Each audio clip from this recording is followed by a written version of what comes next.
দলে যারা উচ্চতর পরিষদ, এগুলো কারা হয়?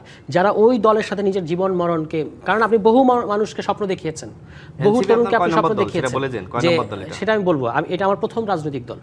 এর আগে আমি কোনো রাজনৈতিক দল করিনি। আমি বিভিন্ন ইন্টেলেকচুয়াল প্ল্যাটফর্ম ইত্যাদির সাথে কাজ করেছি, কিন্তু এটা আমার গণঅভ্যুত্থানের পর প্রথম কোনো পার্টি বলতে যেটা বোঝে সেটা আমি করছি। আমি এরকম ভণ্ডবস্ত করি না। তাছাড়া আমি কোনো দলের সাধারণ সম্পাদক ছিলাম না। সাধারণ সম্পাদক একটা দলের আপনি একটা যে কোনো একটা পদে থাকা আর সাধারণ সম্পাদক থাকা দুই জিনিস। আচ্ছা, তাহলে আপনি হাসনাত কাইয়ুমদের সাথে ওই ভণ্ডবস্ত করে এখন আপনি অন্যকে, হাসনাত কাইয়ুম নিয়ে আপনার বিরাট মায়া, এটাকে বলে হলো ক্রকোডাইলস টিয়ার, মানে আপনার যে কুমিরীয় কান্না, মায়া কান্না। এই মায়া কান্না না দেখালে বলেন। এরপরে দেখেন, না আমি করিনি, আপনি করেছেন, সেটা আমি মনে করাই দিলাম। আচ্ছা, এরপর দেখেন ওই যে বললো না যে সমাবেশের লোক দেখে টাকা আনছে, এই যে টাকা দিয়ে লোক আনা প্রোগ্রামে, এইটাকে যারা একটা শিল্পে পরিণত করেছিল সেই দলের নাম হলো গণ অধিকার পরিষদ। তিনি যে দলের সাধারণ সম্পাদক ছিলেন, সেই ভণ্ডবস্ত তিনি করে এসে এখন যেখানেই তিনি লোক দেখেন, প্রথমে বললেন যে এনসিপির প্রোগ্রামে লোক হয় না, আপনি লোক হলে টাকা দিয়ে আনছে, মানে এর বাইরে যে কোনো ব্যাপার থাকতে পারে। তা আজকে আপনার ভাই মহাখালীতে আপনার প্রধানমন্ত্রী প্রোগ্রাম হয়েছে, আমি যদি এখন বলি যেখানে সব লোক আপনি টাকা দিয়ে নিয়ে আসছেন। হ্যাঁ, আমরা তো দেখি প্রোগ্রামের পরে বাসের সামনে দাঁড়িয়ে টাকা পয়সা বিলি হচ্ছে, যে আমি এখন আসলাম রাস্তায় জ্যাম, এগুলো বলা যায়, কিন্তু এগুলো তো রাজনীতি না। আমি শুরুতে যেই আলোচনাটা করেছি সেটা হচ্ছে রাজনৈতিক সমালোচনা। আপনি চলে গেলেন এনসিপি, জামাত। ওই যে একটা কথা আছে যে মরুভূমিতে উট পাখি বলতে একটা পাখি আছে, ওই পাখি কি হয়, যখন শিকারির তারা খায় তখন অনেক দূর দৌড়ায়, যখন হয়রান হয়ে যায় তখন সে বালিতে মুখ গুজে দেয়। তার ধারণা সে যেহেতু কাউকে দেখছে না, কেউ তাকে দেখতে পাচ্ছে না। তো এই ভণ্ডবস্ত চিফ আর্কিটেক্ট রাশেদের হয়ে গেছে সেই অবস্থা, সারাক্ষণ উনি অন্যকে নিয়ে আছেন। আপনি ভাই, আপনি সরকার, আপনি বলেন আপনি কি করছেন? আপনি ফ্যামিলি কার্ড দেওয়ার নামে একটা ইউএনওদের সম্মান মর্যাদা সব কিছু ভুলুণ্ঠিত করতেছেন। আপনি বলতেছেন যে ইউনূস সরকারের সব কিছু দায় ইউনূস সরকারের, কিন্তু আপনি গ্যাস দিতে পারছেন না, আপনি বিদ্যুৎ দিতে পারছেন না, সেটার দায় হলো উত্তরাধিকার সূত্রে পাওয়া। কালকে আপনি যাত্রাবাড়ি প্রোগ্রামে উদাহরণ দিলেন, সেই প্রোগ্রামে আপনি হয়তো প্রধানমন্ত্রী কিংবা ওনারও এটা ধারণা নাই যে ফ্যান কিন্তু জেনারেটরেও চলে।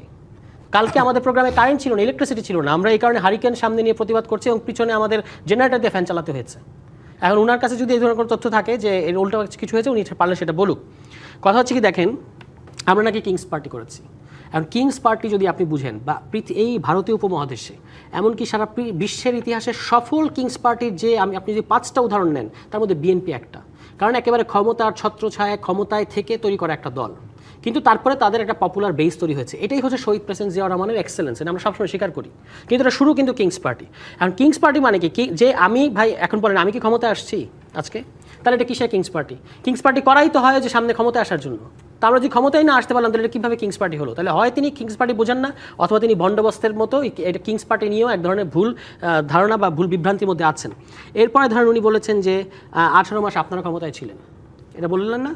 মির্জা ফখরুল ইসলাম আলমগীর সাহেব, যিনি একজন বর্ষিয়ান রাজনীতিবিদ, বর্ণাঢ্য রাজনৈতিক ক্যারিয়ার, এই দলের দীর্ঘদিন, এখনও মহাসচিব, হয়তো কিছুদিন পরে থাকবেন না, সামনে আমাদের মহামান্য রাষ্ট্রপতি হতে যাচ্ছেন বলে মনে হচ্ছে। তিনি কিছুদিন আগে সাক্ষাৎকার দিয়েছেন, এই 4 আগস্ট কিংবা 3 আগস্টে প্রথম আলোতে। কী বললেন উনি? যে উনারা ক্যান্টনমেন্টে গিয়ে সকল রাজনৈতিক দল মিলে সিদ্ধান্ত নিয়েছে যে এরকম একটা অন্তর্বর্তী সরকার হবে। তাহলে এই ছাত্রদের দাবি কী ছিল, ছাত্রদের প্রস্তাব কী ছিল মাননীয় প্রধান? এবং উনি বলেছেন যে ছাত্ররা বলেছিল যে জাতীয় সরকার করতে, আমরা রাজি হইনি, এটা ওনার বক্তব্য। তাহলে আপনারা সেটা করতে দেন না, অন্তর্বর্তী সরকারটা হলো আপনাদের ব্রেইন চাইল্ড। আপনি এখন বলছেন যে এটা হলো এনসিপির সরকার, ওখানে আপনাদের নাহিদ ইসলাম সাহেব ছিলেন। নাহিদ ইসলাম সাহেব কয়দিন ছিলেন? ফেব্রুয়ারিতে এই সরকার হয়েছে, সে বের হয়ে আসছে আপনার না, সরকার হলো আপনার আগস্টের পরে, আর সে বের হয়ে আসলো ফেব্রুয়ারির ইয়েতে, 6 মাসের মধ্যে। 6 মাস থেকে সে মহা শক্তিধর উপদেষ্টা হয়ে গেল। আর যাকে আপনি পররাষ্ট্রমন্ত্রী বানাইলেন, যে সরকারের নিরাপত্তা উপদেষ্টা ছিল, এক ফ্ল্যাগ উড়িয়ে উনি শপথ নিতে গেলেন, আরেক ফ্ল্যাগ নিয়ে উনি বেরোলেন। বাংলাদেশে যিনি 1 সেকেন্ডের জন্য এই যে এই ট্রানজিশন সময়ে যে ব্যক্তি 1 সেকেন্ডের জন্য ক্ষমতা শূন্য ছিলেন না, তিনি হচ্ছেন সেই ব্যক্তি, এবং তিনি হলো মাস্টার মাইন্ড সব কিছুর। এই যে লন্ডন মিটিং, সেখান থেকে এসে দুই দল না, দেখেন 2 দল বলে ফেলেছি কেন? কারণ এটা পৃথিবীতে নজিরবিহীন। দল এবং সরকারের কোনোদিন এভাবে বিবৃতি হয় না, কিন্তু সেটা কিন্তু আমরা তাও কি লন্ডনে গিয়ে একটা দেশের প্রধান উপদেষ্টাকে জিম্মি করে, এই যে যমুনার সামনে আপনাদের নয়ন, আপনাদের ইশরাক, তারা আন্দোলন করলো, জিম্মি করলো প্রধান উপদেষ্টাকে, তার অসুস্থ স্ত্রী, তখন তারা ভয় পেয়ে গেলেন এবং তাদেরকে আপনারা লন্ডন নিয়ে বাধ্য করলেন। কি হলো? সরকার এবং রাজনৈতিক দল, পৃথিবীতে আপনি এরকম উদাহরণ দেখাতে পারবেন না যে যৌথ বিবৃতি দিল, দেশের মধ্যে সব দল পড়ে আছে।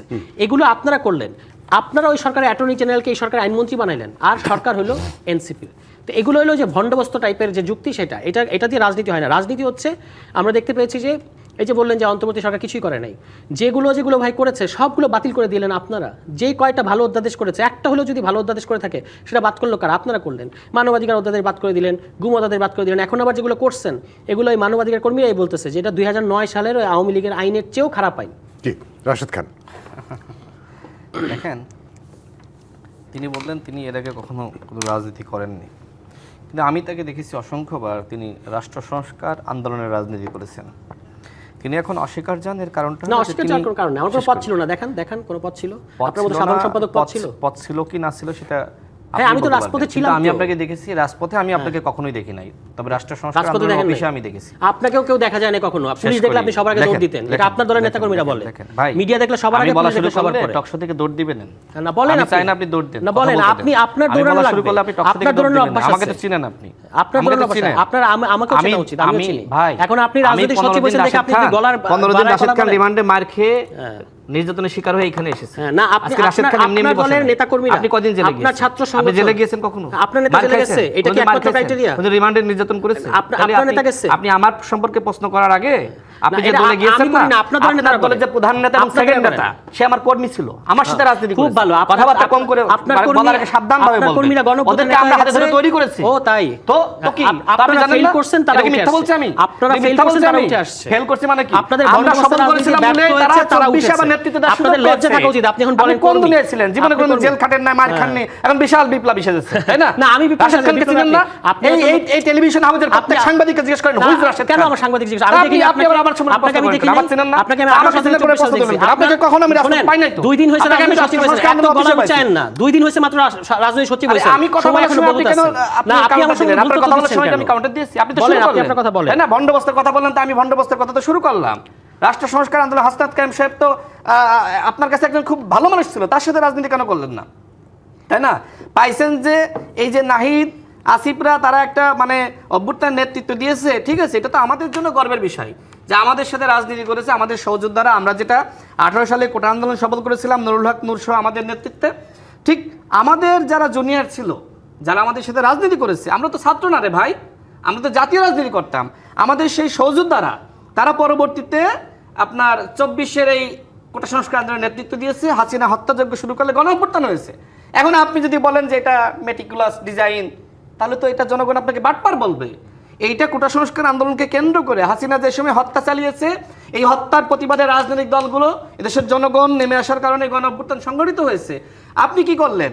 আপনি গণঅভ্যুত্থান সফল হওয়ার পরে আপনি নিজেই বলেছেন ডক্টর মোহাম্মদ ইউনূসকে আপনি রাজি করিয়েছেন।